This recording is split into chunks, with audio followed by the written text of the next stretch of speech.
जमीन के नीचे सिलेंडर का गोदाम।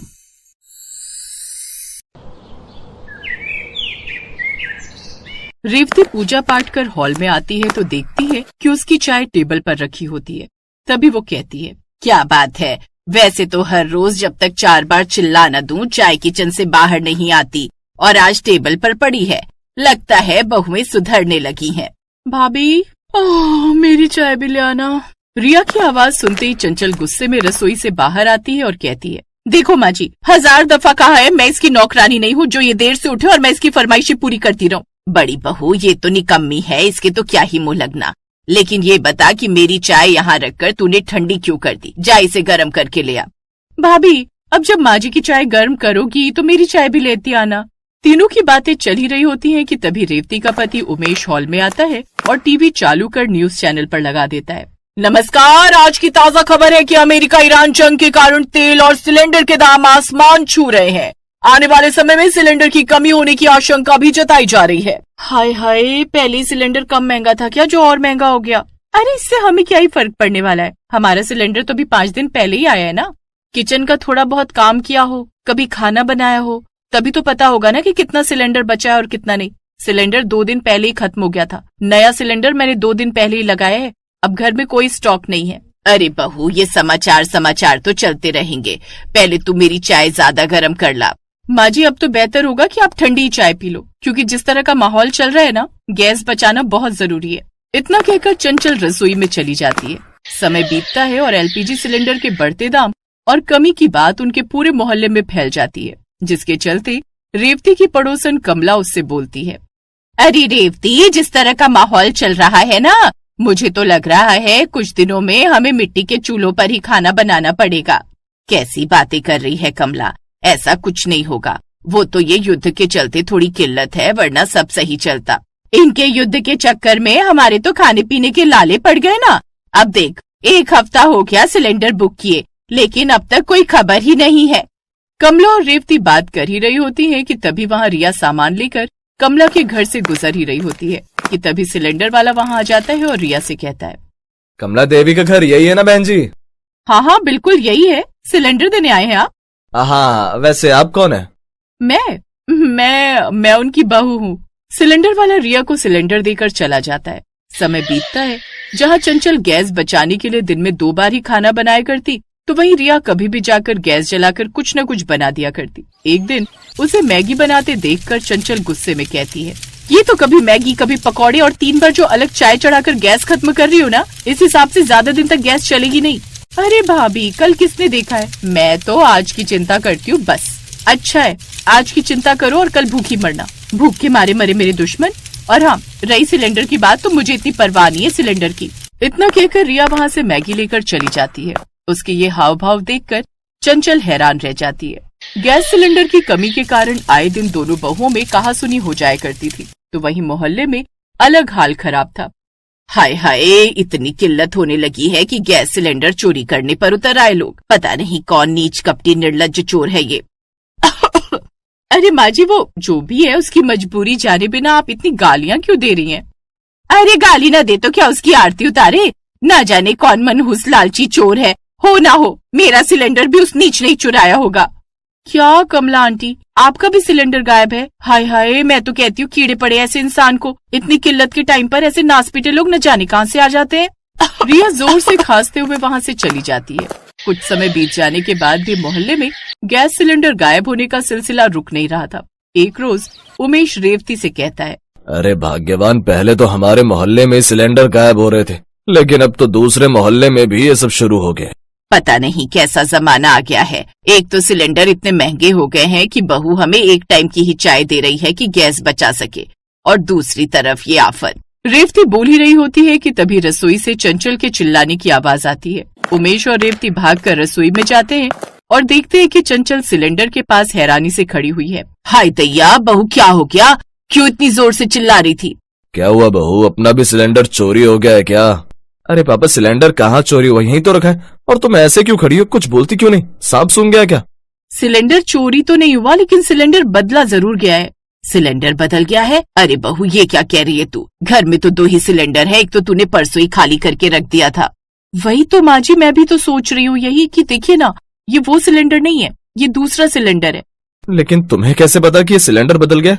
अरे सिलेंडर चोरी ना हो जाए इसके डर से मैंने इस पर एक तितली सी बना दी थी कि अगर सिलेंडर चोरी भी हो जाए तो आसपास के घरों में देखने पर मैं उस तितली के जरिए उसकी पहचान कर लूंगी। लेकिन देखो ना, वो तितली वाला सिलेंडर तो यहाँ है ही नहीं, ये तो कोई दूसरा सिलेंडर है। वाह चंचल, वो सिलेंडर चोरी ना हो जाए इसके लिए तुमने उस पर तितली बना दी। तुम्हारा भी जवाब नहीं। ये सब फालतू की बात छोड़िए और ये सोचिए कि वो तितली वाला सिलेंडर बदलकर ये भरा हुआ सिलेंडर यहाँ कौन रख गया होगा। हाँ बहू, ये तो सोचने वाली बात है। जहाँ सबके घरों के सिलेंडर गायब हो रहे हैं, वहाँ हमारे घर में सिलेंडर बदला जा रहा है। इस घटना के बाद तो सभी घर वाले हैरानी में थे। एक शाम सभी पड़ोस ने रेवती के घर बैठी थी। तभी कमला फर्श पर घसीटे के निशान देखकर कहती है, अरे रेवती, तेरी बहू क्या ढंग से पोछा भी नहीं लगाती? देख तो फर्श पर कैसे घसीटे के निशान पड़े हुए हैं, जैसे कोई चीज ऐसे घसीट कर ले गए हो। घसीट कर? माँ जी, ये निशान तो ऐसा नहीं लग रहा जैसे सिलेंडर के हो। और आपको वो वाली बात तो याद है ना, सिलेंडर बदलने वाली? हाँ बहू, मुझे याद है। कहीं ऐसा तो नहीं कि हमारी घर में। माँ जी, देखते हैं निशान कहाँ तक जाते हैं, आज कुछ न कुछ तो पता चलेगा ही। दोनों सास बहू की बातें सुनकर कमला और बाकी पड़ोसने हैरान रह जाती हैं। उन्हें कुछ समझ में तो नहीं आता, लेकिन वो दोनों भी उस घसीटने के निशान के साथ साथ आगे बढ़ती हैं, जो कि जमीन के नीचे वाले गोदाम की तरफ जा रहा था। अरे रेवती, ये नीचे कौन सा तहखाना बना रखा है? तहखाना नहीं, गोदाम था। पहले विनीत के पापा अनाज का काम करते थे तो सारा अनाज हम इसी गोदाम में रखते थे, पर ये तो कई सालों से बंद पड़ा है। बंद पड़ा है तो ये गैस की बदबू यहाँ से क्यों आ रही है? सभी पड़ोस ने चंचल और रेवती के साथ मिलकर उस गोदाम के दरवाजे को जोर से खोलती हैं, तो वहाँ का नजारा देखकर सभी हैरान रह जाते हैं, क्योंकि उस गोदाम में सिलेंडर भरे पड़े थे और एक कोने में रिया आराम से बैठी थी, जो सभी को देखकर एकदम घबरा जाती है। माँ जी, अब भाभी आप? हाय दैया, इतने सारे सिलेंडर! रेवती, तूने बताया नहीं कि तेरी छोटी बहू ने सिलेंडर एजेंट का काम शुरू कर दिया है? हाँ कमला, वो क्या है ना, मैं बताना ही भूल गई थी। चलो सब बाहर चलो। उस समय रेवती कमला और बाकी पड़ोसनों को संभाल लेती है, लेकिन चंचल और रेवती दोनों ही जान चुके थे कि मोहल्ले में सिलेंडर गायब होने का सिलसिला कब से चालू हुआ और इन सब के पीछे रिया का ही हाथ था।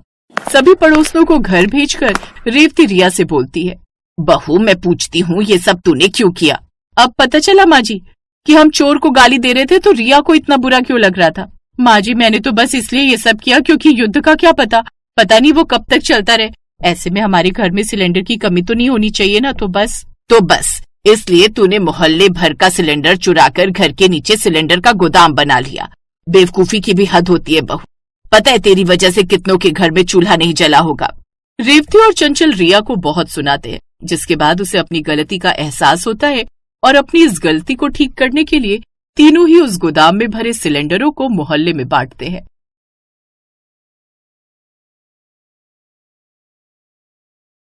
राजस्थान का एक छोटा सा गांव है।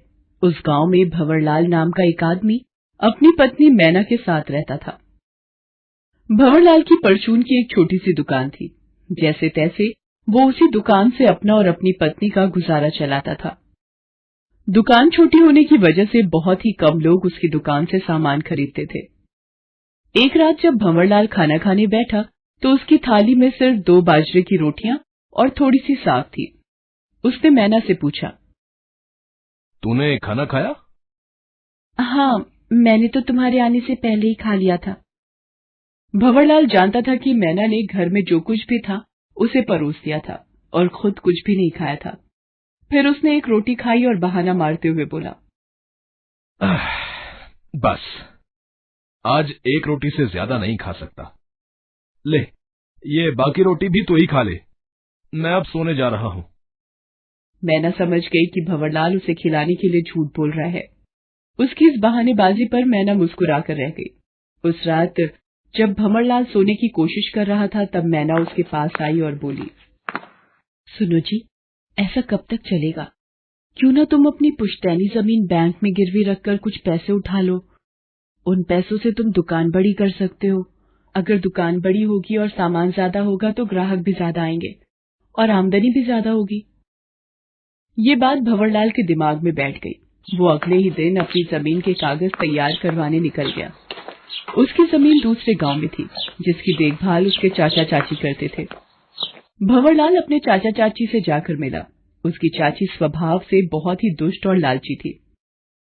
अगर तुम्हें अपनी जमीन के कागज तैयार करवाने हैं तो जाकर गांव के लेखपाल से मिलो।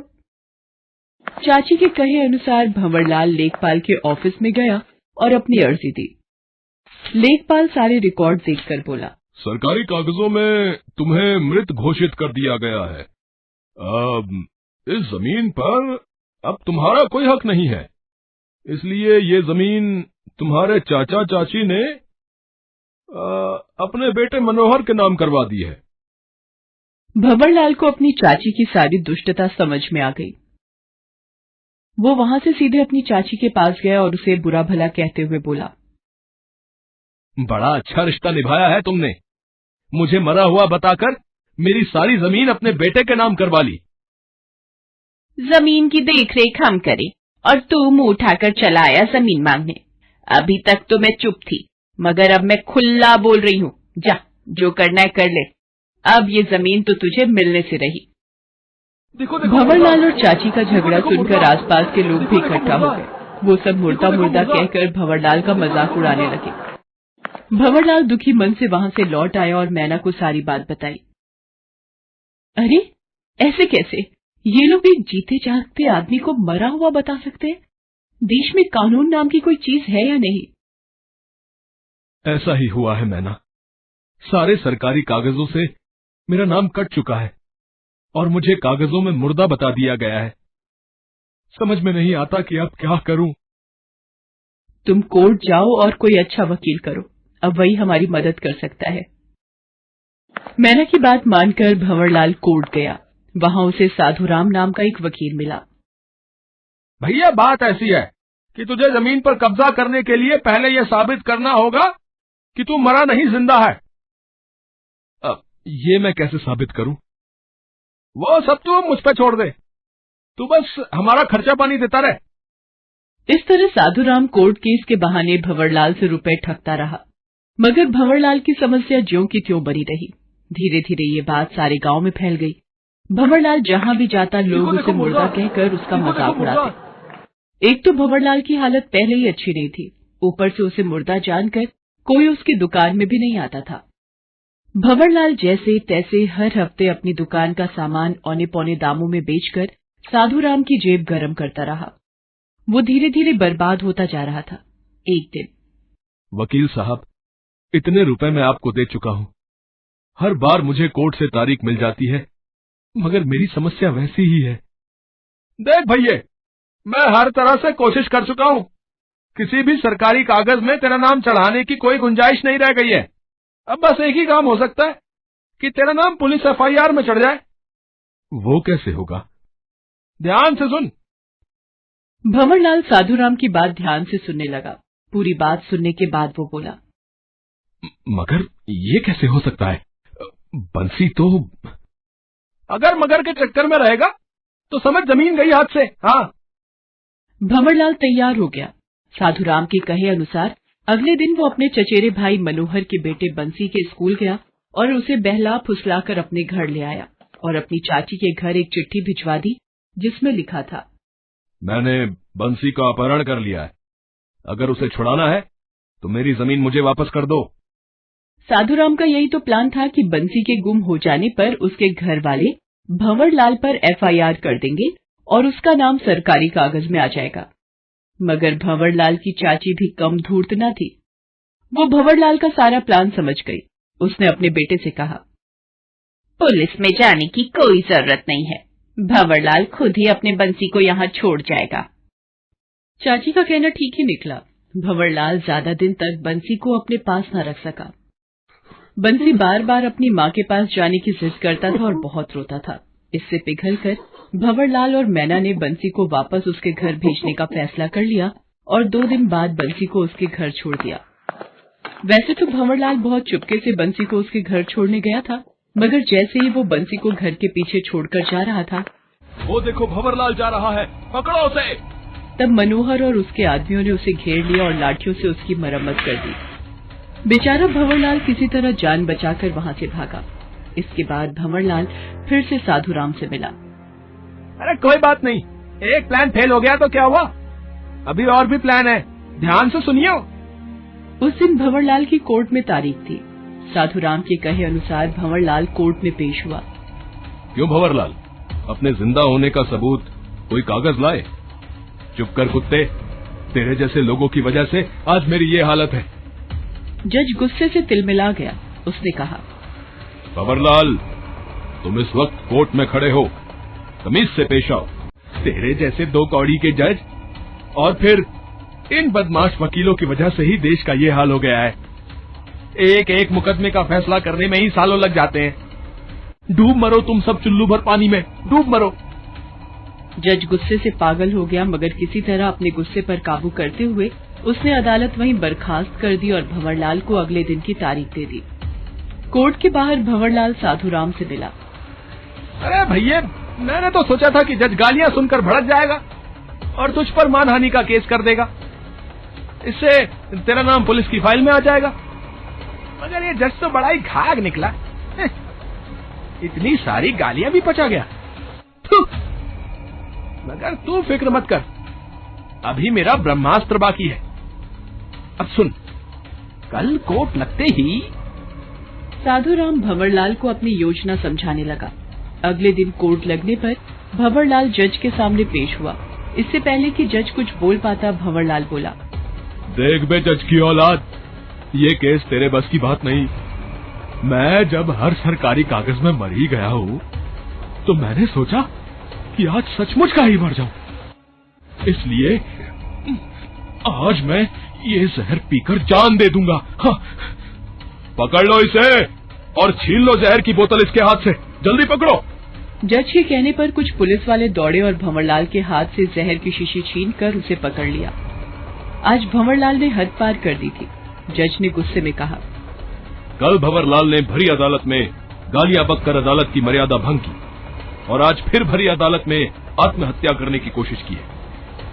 कानून की नजर में ये अपराध है, इसलिए मैं भंवरलाल को 6 महीने की जेल और 10,000 रुपए जुर्माना देने की सजा सुनाता हूँ। पुलिस भंवरलाल को लेकर कोर्ट से बाहर निकली तो उसे वहां साधुराम मिला। बहुत बहुत धन्यवाद वकील साहब, मुजरिम के रूप में ही सही, मगर मेरा नाम कम से कम सरकारी दस्तावेजों में तो चढ़ा। अब लोगों को पता चल जाएगा कि भंवरलाल मरा नहीं है, जिंदा है।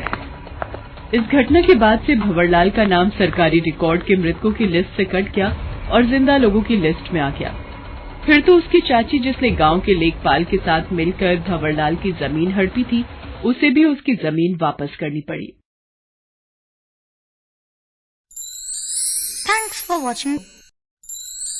Thanks for watching.